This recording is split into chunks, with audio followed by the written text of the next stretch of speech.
فاسألوا أهل الذكر إن كنتم لا تعلمون.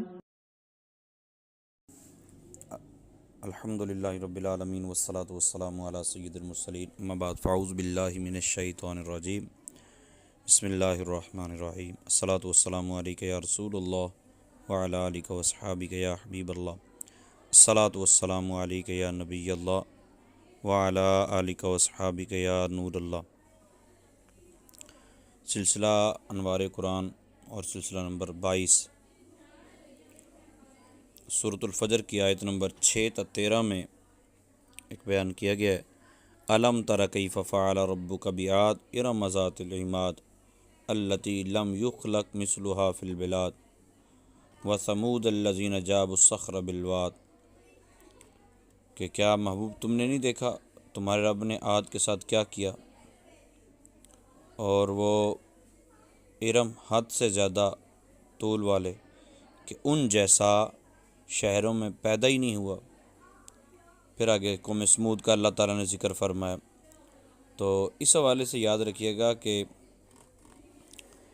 یہاں جن کا ذکر ہوا قوم عاد کا، ان میں ایک شداد نامی بادشاہ بھی گزرا ہے. بڑی شان و شوکت والا بادشاہ ہوا ہے.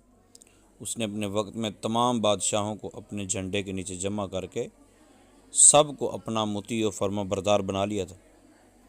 اس نے پیغمبروں کی زبان سے جنت کا ذکر سن کر براہ سرکشی دنیا میں ایک جنت بنانی چاہیے، اور اس ارادے سے ایک بہت بڑا شہر بنایا جس کے محل سونے چاندی کی اینٹوں سے تعمیر کیے گئے اور زبرجد اور یاقوت کے ستون ان کی عمارتوں میں نصب کیے گئے. ایسے ہی فرش مکانوں میں بنائے گئے، سنگریزوں کی جگہ آبدار موتی بچھائے گئے، ہر محل کے گرد جواہرات سے پر نہریں جاری کی گئیں، قسم قسم کے درخت زینت اور سائے کے لیے لگائے گئے.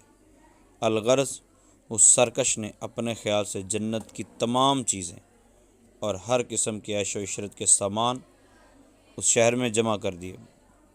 جب یہ شہر مکمل ہوا تو شداد بادشاہ اپنے رفقا آیان سلطنت کے ساتھ اس کی طرف روانہ ہوا. جب ایک منزل کا فاصلہ باقی رہ گیا تو آسمان سے ایک ہولناک آواز آئی جس سے اللہ تعالیٰ نے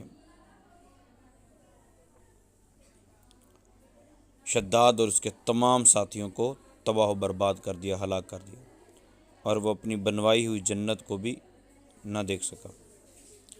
حضرت سیدنا امیر معاویہ رضی اللہ تعالی عنہ کے دور حکومت کے اندر حضرت عبداللہ بن قلابہ اپنے گم شدہ اونٹ کو تلاش کرتے ہوئے صحرائے عدن سے گزر کر اس شہر میں پہنچے اور اس کی تمام زینتوں اور آرائشوں کو دیکھا، مگر وہاں کوئی رہنے بسنے والا انسان نہیں ملا.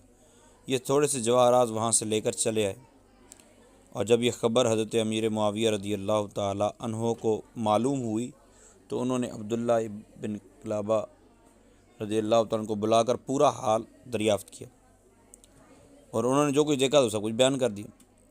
حضرت امیر معاویہ رضی اللہ تعالی عنہ نے یہود کے بہت بڑے عالم، سابقہ کتابوں کے یاد رکھنے والے حضرت کعب احبار رضی اللہ تعالیٰ عنہ کو بلا کر دریافت کیا کہ کیا دنیا میں کوئی ایسا شہر ہے کہ جس کے اندر اس طرح نہریں بہائی گئی ہوں، اس طرح محل بنائے گئے ہوں، اس طرح مکان بنائے گئے ہوں؟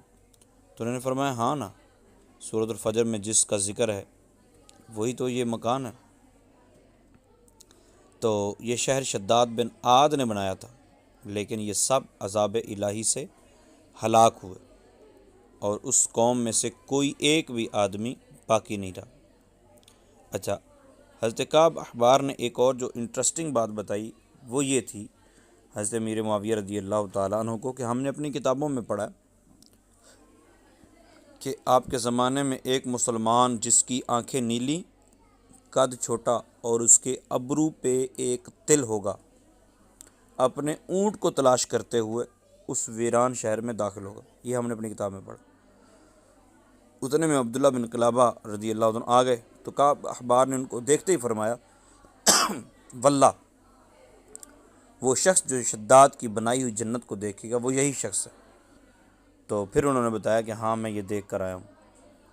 سوچنے والی بات یہ ہے کہ جب رسول پاک صلی اللہ تعالی وسلم کی امت کے ان معاملات کو، بلکہ اتنی علوم غیبیہ رکھنے والی خبروں کو اللہ تعالیٰ نے پہلے انبیاء کو بتایا ہوا تھا اور انبیاء کرام نے اپنے امتیوں کو بتایا ہوا تھا، بعد میں آنے والے واقعات امتیوں کو پہلے سے پتہ تھے، تو پھر میرے اور آپ کے آقا صلی اللہ تعالی وسلم کے علم غیب کا کیا کمال ہو۔ جب کعب احبار جانتے ہیں کہ اس امت کا ایک شخص، اس کی یہ اس طرح سے نشانی ہے، وہ شداد کی جنت کو جا کے دیکھے گا اور پھر اونٹ کو تلاش کرتے ہوئے جائے گا، تو پھر ہمارے آقا صلی اللہ تعالیٰ علیہ وآلہ وسلم کے علم کے کیا ہی کہنے ہیں، جبکہ سرکار دو عالم صلی اللہ تعالی وسلم تو قیامت سے پہلے آنے والی ہر چیز کے متعلق ارشاد فرما چکے ہیں۔ اللہ تعالیٰ ہمیں باادب بنائے اور رسول پاک صلی اللہ تعالیٰ علیہ وسلم کے بارے میں سچا اور سچا عقیدہ رکھنے کی توفیق عطا فرمائے۔ آمین بجاہ النبی الامین۔